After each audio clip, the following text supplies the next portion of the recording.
before we get into this video, just want to say, guys, that this episode is presented by Prize Picks. Be sure to visit the Prize Picks app today for a $100 deposit match when you sign up.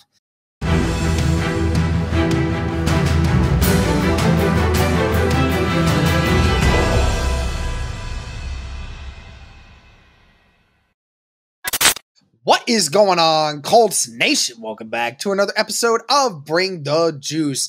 Guys, we're going to talk about some studs and duds for Week 3 NFL action for the Indianapolis Colts against their opponent, the Chicago Bears. But before we get into that, I just want to say, guys, this episode is presented by Prize Picks.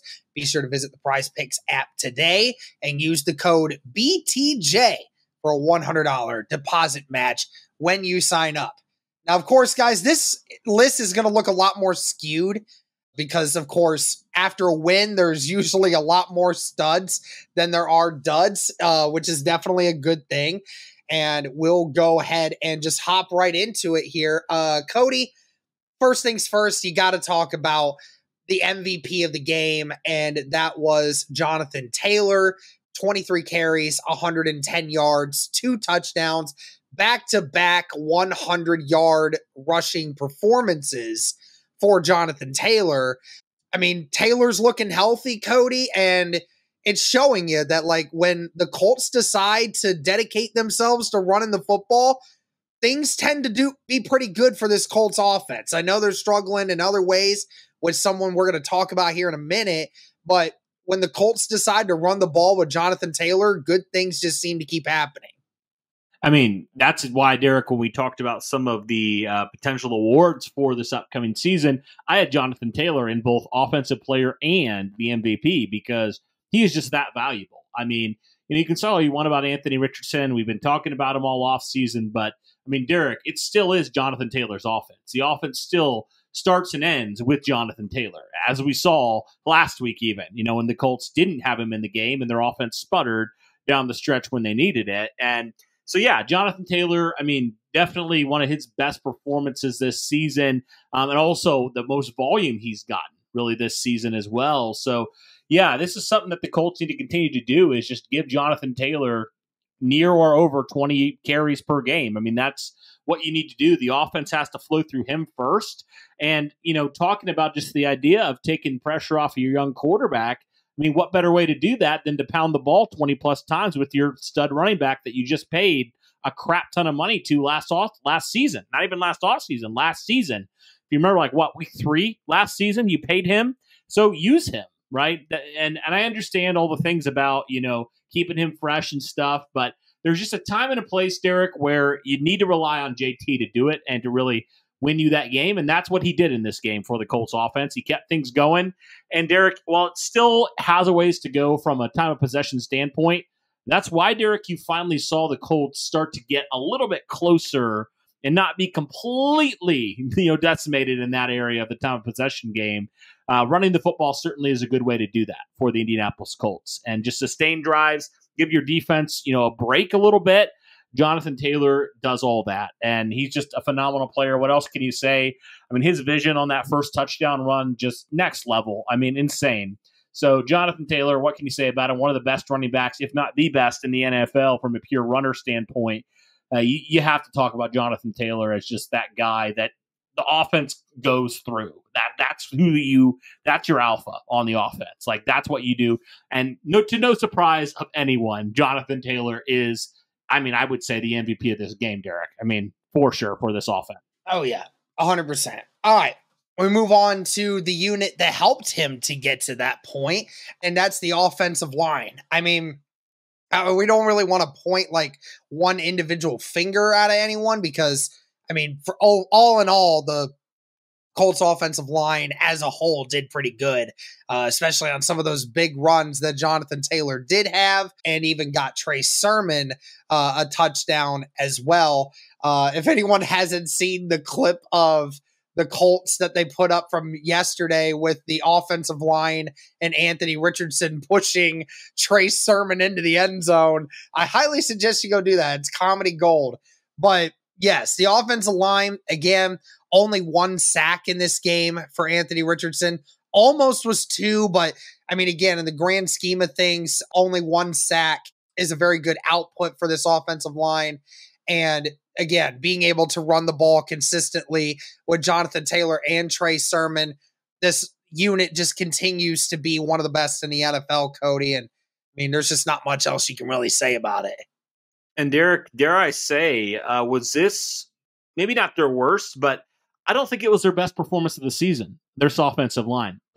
And they're still on our studs list, if that tells you anything. That's how good this offensive line has been for this team. Like you mentioned, Jonathan Taylor, ran the ball. He had over 4 yards per carry in this game. And, Trey Sermon had a touchdown. You had 3 rushing touchdowns on Sunday. You had 3 rushing touchdowns, 2 from JT, 1 from Trey Sermon. Your offensive line did what they needed to do there in that department.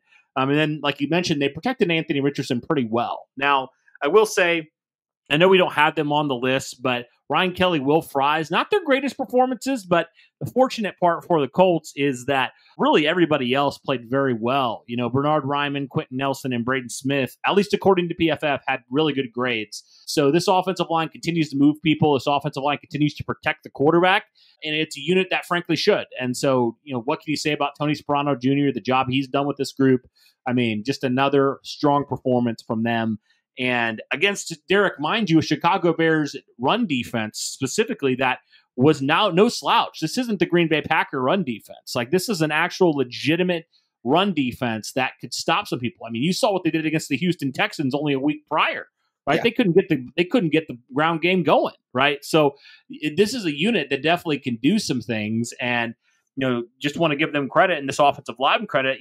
They handed them their lunch in this game, running the football. So, yeah, definitely a strong performance from this unit. They definitely deserve it, and really, really excited. And again, JT, if you're talking about MVP, JT is the obvious one, but without this O-line performing the way they have, JT doesn't have the space he has to run the football. So, it definitely goes both ways there. These two units just right in sync there. It's really exciting for this Colts offense, and it's really it's such a benefit to have this offensive line with all these different players in it, where really, Derek, when you look at it, there's really not a weakness in this offensive line. I mean, honestly, we've said it before, if your biggest weakness is, an average to above average right guard, then you're doing pretty good. And I'll battle against that right now, Cody, because actually, if you look at it from overall some of the best right guards in the game, Will Fries has actually been one of, if not the best offensive lineman on this unit as a whole through the first 3 weeks. And he's definitely been playing himself into a new contract. Don't know if that's going to be with Indianapolis or not, but he's definitely playing himself into a new contract. I mean, this was a 7th round right guard that is playing like he belongs on one of the best offensive lines in football. And if you can do that, somebody's going to pay you good money to protect their quarterback in the future. I don't know whether or not it's going to be Will Fries or not, but we'll see what happens. But anyways, we'll move to the defensive side of things, which actually has a lot of great things to talk about. And we're going to give a special shout out to a couple of key individuals rather than units as of this moment. First one's going to be Laiatu Latu, who had quite possibly the biggest play of the game. It really helped to almost seal the deal on the game. Indianapolis scored just a few plays later, being inside their own 20 off the strip sack from Laiatu Latu, which put them up 2 scores late into the 4th quarter.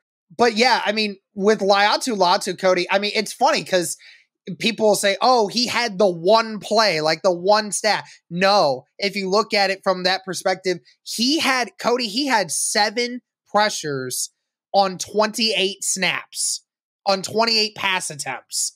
So that means on 25% of the time when he was rushing the passer, he was getting pressure on the quarterback, which is a 25% rate. I mean, that is insane. I mean, that's one of those rates where you're looking at it. It could have been Myles Garrett, it could have been TJ Watt, it could have been any of these guys. And you just said, wow. I mean, look at how often they're getting pressure on the quarterback. That was Laiatu Latu yesterday.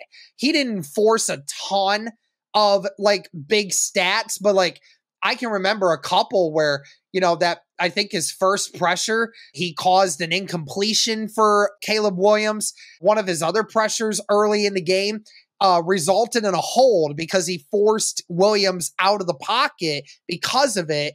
And Williams had to run, and then Latu got held, and then that was a holding, and that stalled the drive. So there you go. That's another pressure being useful. And then the strip sack at the end, and there was a couple more pressures here and there that I didn't even get to mention. So, yeah, I mean, it's crazy that the first real NFL sack that Latu gets a hold of, Cody, was just so happened to be one of the game winners for the Indianapolis Colts. You made that tweet yesterday. I mean, that's what we brought this guy in here for. That's what Ballard kept saying. We got this kid for that reason, to be that difference maker. And he was a difference maker in that game. 100%. I was just looking at like the top win rate through the NFL. This is only through week 2. I don't think they've quite updated it yet. They probably will tomorrow or on Wednesday. Well, it's probably come out on Tuesday. So they might have updated it by this point. But as it stands right now through 2 weeks, I was just kind of curious, like, what's some of the top pressure, win rate sort of stuff? Like, what's kind of that right now, the pass rush win rate? And Derek, based off of what Latu did yesterday, and again, this won't factor in, so he probably won't be there, because he probably he wasn't even in the top 20 by week 2. But like, according to this, based off of the pressures he had, if you just took that game alone, Derek, from a pass rush win rate standpoint, he'd be tied for 11th in the NFL. 11th. That's pretty darn good, I would say. And think of how minimal snaps he gets every game, too. That's what I'm saying. He's not that far behind guys like Myles Garrett, Max Crosby, and some of those other guys. Like, he's right there with them, man. And that's really exciting. If you're an Indianapolis Colts fan, is that, we knew the pressures and sacks would come with Latu. Like, we knew. He did it in college for 2 years. Like, we knew that he was going to do it eventually. But I loved, like you said, what Latu had said even, post game. He said, that's what they brought me in for. He said, I think about it all the time. Like, when those opportunities come, like, this is what they drafted me for. And to give him credit, man, he was fantastic. You already mentioned the stats. I'll mention them one more time for Latu. So he had a team high 7 pressures. Like you said, only on 28 rushes, 25% pressure rate, and obviously had that strip sack, that really, helped the Colts, I think, seal that game in a lot of ways. So, yeah, man, Latu is the real deal. I mean, we've been saying it basically since he's been drafted. Like, this kid has Defensive Rookie of the Year written all over him. Like, he has that type of capability. Now, we want to see him get the sack number up because I think that definitely will help out in that department. But, I mean, this kid's the real deal, man. You really see why the Colts and Chris Ballard took him as the first defensive player off the board, because this kid is special, man. There's just something different about him. There just is. Like, when the moment, happen, a guy like Latu, man, he just steps up to the plate. He's just one of those guys. Like you mentioned it yet on the recap, very Robert Mathis-esque. Like, when you need to, when you have a lead, you're trying to protect it. Like, a guy like Latu comes around the edge and get that strip sack that you needed. Like, that kind of stuff. Like, that stuff you just can't teach, man. That's just pure will and determination. And Latu's got that, man. So it's exciting to see him do that as a rookie. I mean, Derek, he's only going to get better. Like, this kid's only a rookie and he's doing that already. Mm. Like, that just gives you those vibes. Like, he's starting. This is going to, honestly, Derek, you look at it, you say, if this is the worst that Latu's going to be in the NFL, how scary can this kid truly be in, next season or the next couple years, So it's exciting, man. I'm excited to see what Latu, how he builds off of this, man, and what he continues to do the rest of the season, because that was Absolutely. A coming out party for him. That's for sure. Oh, yeah. Another individual performance for the day, Jaylen Jones, who not only got his first career NFL interception, but his second NFL career interception. So he had himself quite the day. One where he jumped a pass to, be able to make a great play, stop the Bears from driving. And then another one where Nick Cross was able to knock the ball up on a contested catch, and Jaylen Jones just hovered in the air to make an acrobatic catch. So, it was definitely a really good thing to see Jaylen Jones thrive. For as much as we've been talking about this secondary, Cody, and as much as we've been bashing it for a lot of different reasons, we always wondered if Jaylen Jones was going to be one of those guys that was going to, step up a little bit, kind of make things happen for himself. And, in this game, he did that. And I don't know if this is a resurgence for him. I don't know if we're going to see a brand new Jaylen Jones or not, but in this game, he definitely stepped up to the plate when a bunch of guys were going down with injuries. And, he did what needed to be done, and can't say much more. I mean, great job by Jaylen Jones in this one.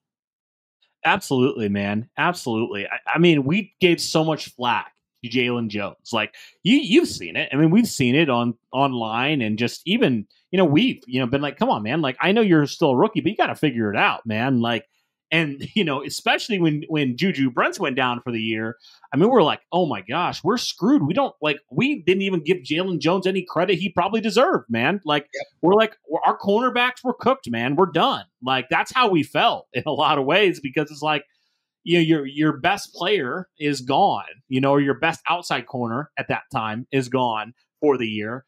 But to give Jaylen Jones credit, man, I feel like in the last 2 weeks, he's looked really good. I mean, he's looked really, really good. He's not, he's still not a perfect corner. He's still had a couple times where he made some mistakes. Don't get me wrong. It wasn't a perfect game from Jaylen Jones, but I just think, man, he just needed this type of game. He needed this type of performance where he goes out there, because like you said, he hadn't had a pick in his first year. In his first year in 2 games, he didn't have an interception. And so the fact that he didn't just get 1, but he got 2, I mean, that is definitely a good sign for Jaylen Jones moving forward. I mean, Derek, we forget this kid's only entering year 2. He's 22 years old. He played in the SEC as a true freshman, and he held his own for the most part. So, I mean, as much crap as people like to give Jaylen Jones, I mean, this guy's a baller, man. He's got some of that dog in him, and we don't talk about it probably enough with a guy like Jaylen Jones, but I'm just happy for him, man, and his confidence that he had a game like this. And who knows, Derek, maybe he can continue to build on this and, become a lot better than maybe a lot of us previously anticipated with him. So He's got that opportunity, man. And, even he said he wasn't super happy with his performance so far this year. So to have a game like that, I think just helps so much with the confidence of a young player. And I'm just so excited for him, because he has received so much flack in the last year and a half, or whatever you want to throw out there. And I think he's had some moments where he's had some really good moments and some not good moments. But again, give this kid some time, let him get his confidence and continue to grow that. I think Derek, he can be a pretty good corner in this league if you just give him some more time and let him continue to grow as a corner. Absolutely. Well, let's go ahead and hop to we'll hop to a unit here in a second, but we got to shout out the Colts run defense in this game. You allowed less than 70 yards in this game. Now, I will say this off the top. I don't think, for Colts fans that are trying to say, oh, the Colts defense has finally figured it out and stopping the run, I would halt your preconceived notion of that. Because remember, the Bears, I think the Bears might have 1 rushing touchdown so far this year, and they're the worst rushing team in the NFL right now, and it's not even close. As a matter of fact, the whole Bears offense is bad in general, but especially their run offense. None of their running backs are averaging more than 3 yards a carry, and just nothing is going well for them in that unit. So again, certainly going to give the Colts praise for actually doing the job, because we all thought, oh no, this is what's going to happen, right? Where the Colts are, it's destined that this Bears team is going to come in. They look trash running the football, but they're going to figure it out against this Colts team, because it's how it's been through the first few weeks. And now all of a sudden you finally did your job once and you actually got it done. I'm proud of that. But I just want to say, I want to see this team actually do it on a consistent basis before I'm willing to say, oh yeah, this run defense has finally figured it out. Yeah, I'm not I'm happy that they did what they should have done, but yes, like you said, you got a long way to go to prove to me that you can actually even be competent and I can trust anything with this run defense. They got a lot to prove. So we'll see on that. But yeah, they did their job, to give them credit. But I mean, that's about all the credit I can give them, Derek, at this point, because we still got a lot of concerns for sure. Yep. Absolutely. Last unit we'll talk about for the studs, and that was the linebacker unit. You have to give praise to Zaire Franklin and EJ Speed here.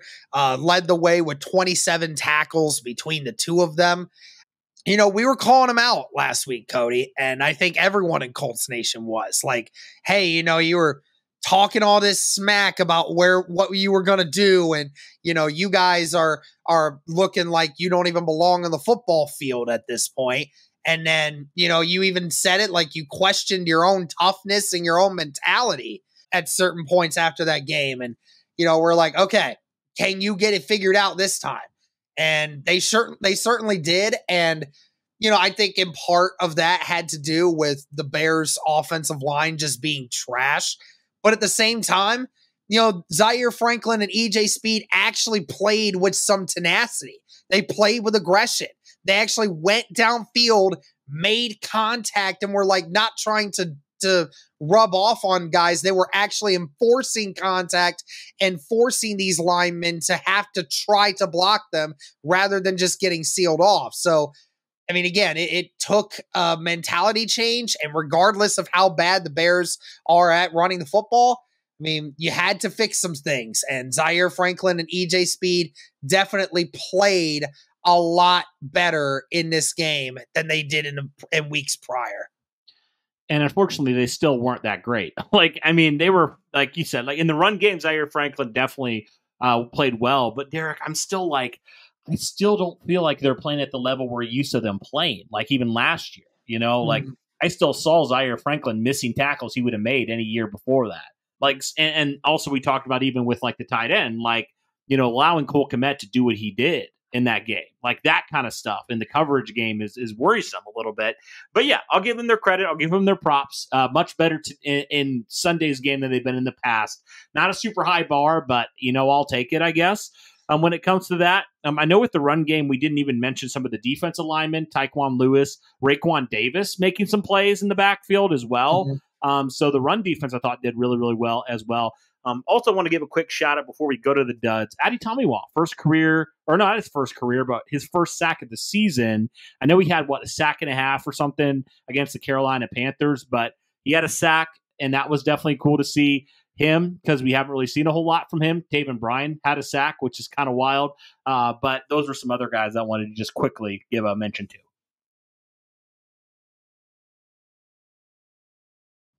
Guys, football season is right around the corner.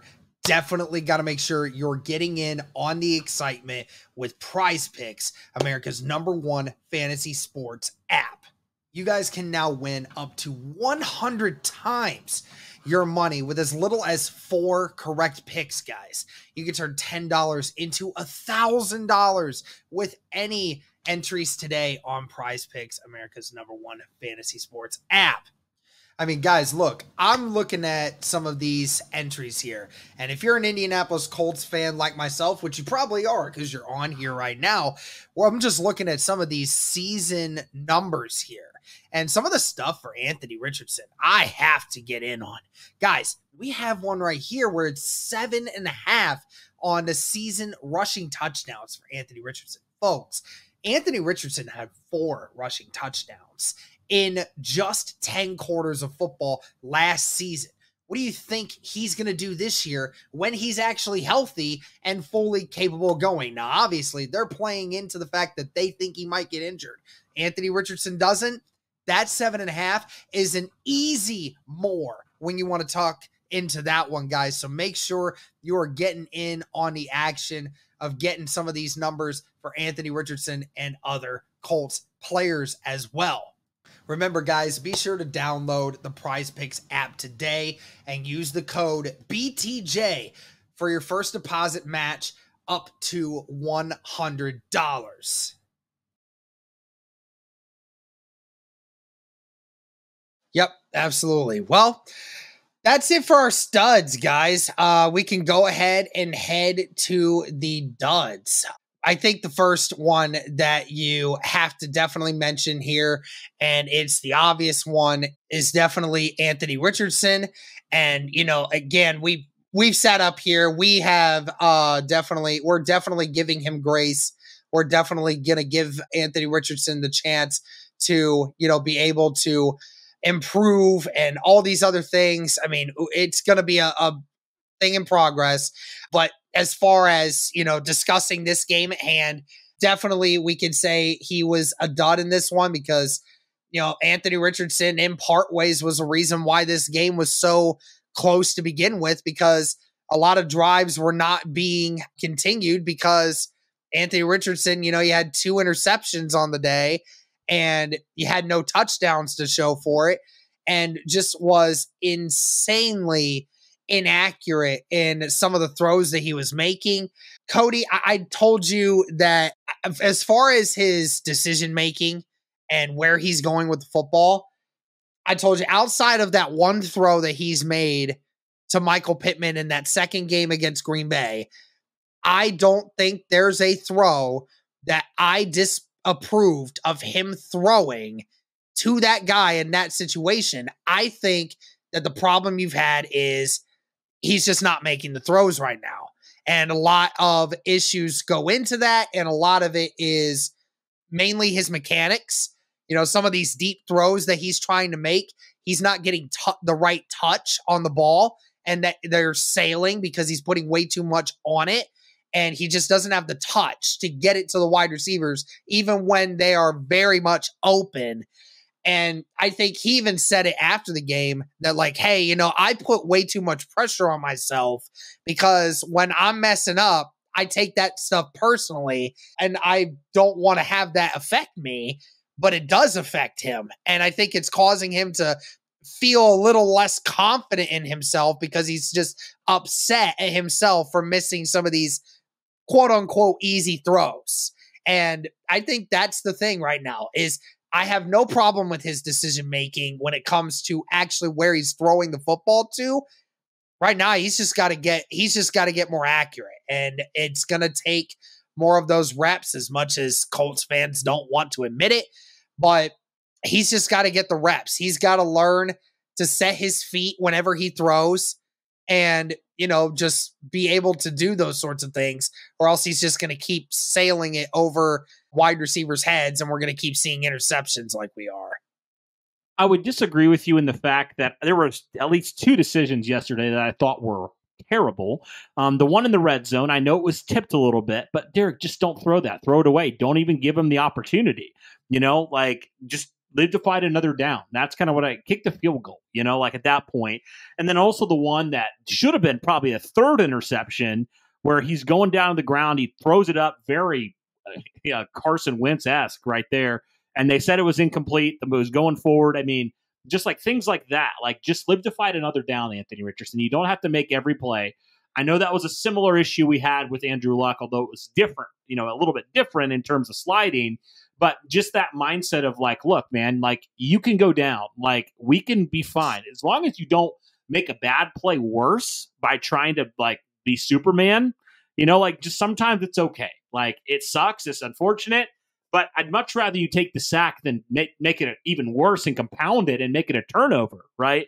So that's kind of where I am with Anthony Richardson. You mentioned it, the mechanics, the footwork, all that stuff. Got to get miles better. Again, he's the youngest starting quarterback, but he's also probably one of the worst throwing quarterbacks starting wise in the NFL. I think both of those can be true, Derek. Yep. But again, like you said, like if you're jumping ship already on Anthony Richardson, like you haven't been paying attention to why the Colts drafted him in the first place.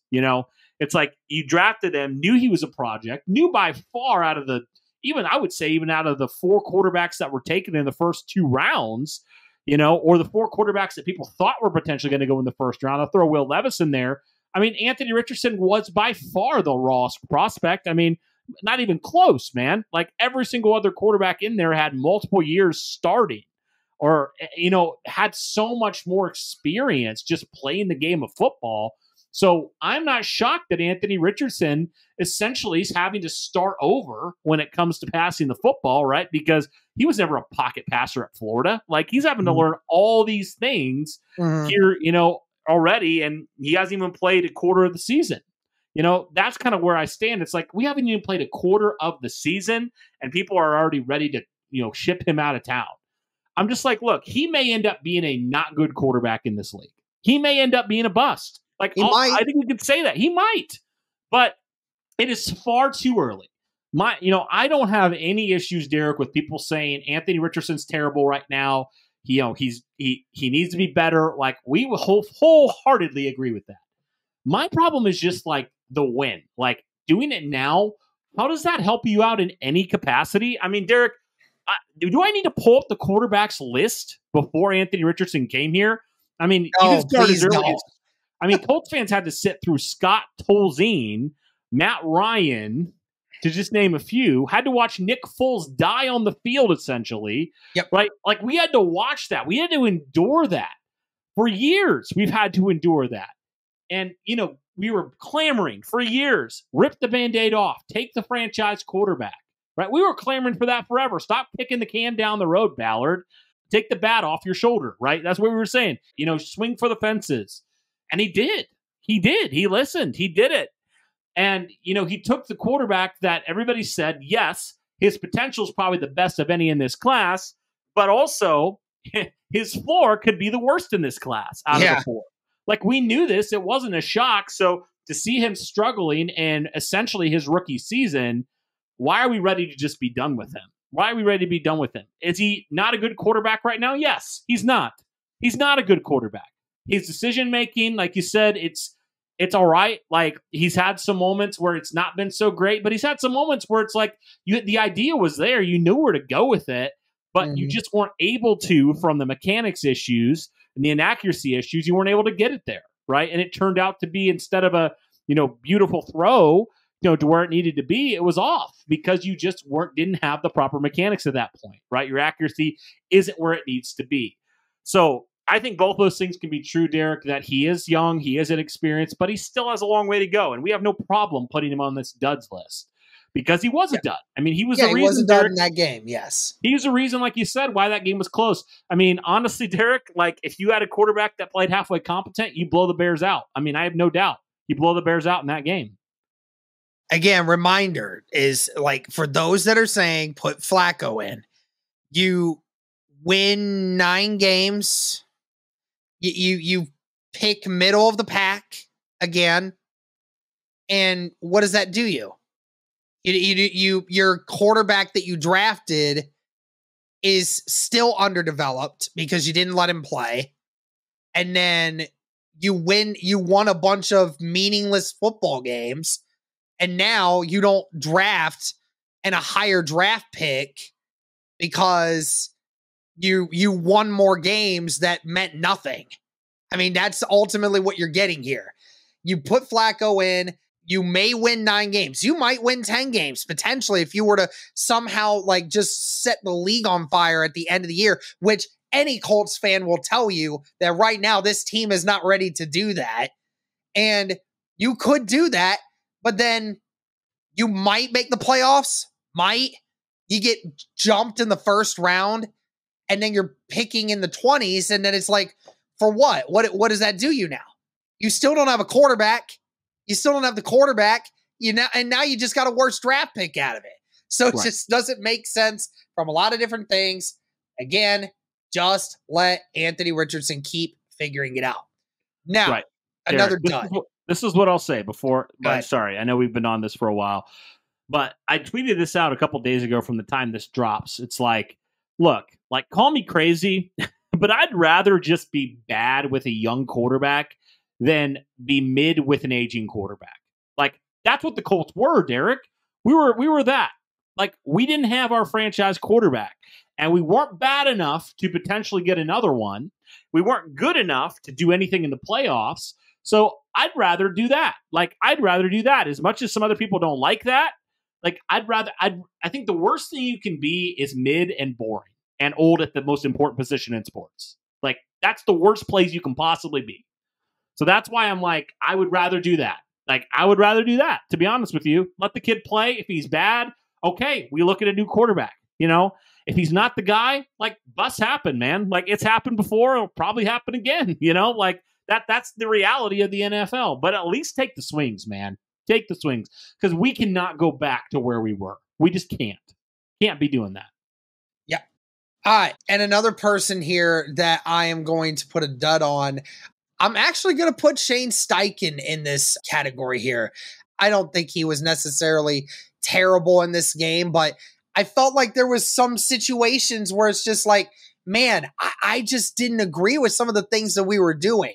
Main aspect was I didn't agree with a ton of the play calling, Cody, especially like we saw a bunch of times where there were 3rd and 3s, 3rd and 2s, and you made Anthony Richardson try to throw the football when you could have done some RPO action and could have, used your running backs, in which you were obviously running for over 5 yards a carry yesterday. You could have easily, done some other instances there. And especially towards the end of the game, when it was 3rd and 5, you ran the ball on a 3rd and 5 because you said, oh, we're at the 40. We're going to do this. So we're going to run the ball. And then you only got 2 yards out of it. And then you decide to run it on a 4th and 3. And then you decided to run an outside zone and you got absolutely stuffed. So I didn't love the idea of like some of the play calling with that.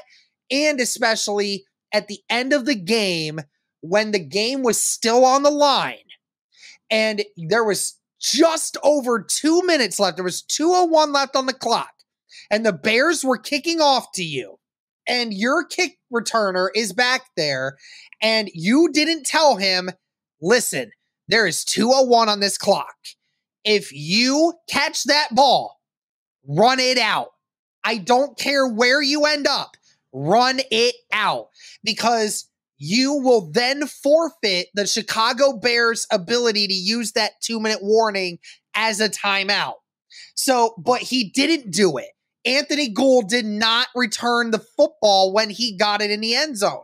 And when you talk about like, again, if the Bears would have stopped the Colts there, Cody, on that next drive, the Bears probably would have only had about 45 seconds, but they still would have had a chance. You wouldn't have given them a chance had you just been able to just tell your player, like, hey, situational awareness. But he didn't. So, again, I know players are responsible in a lot of ways.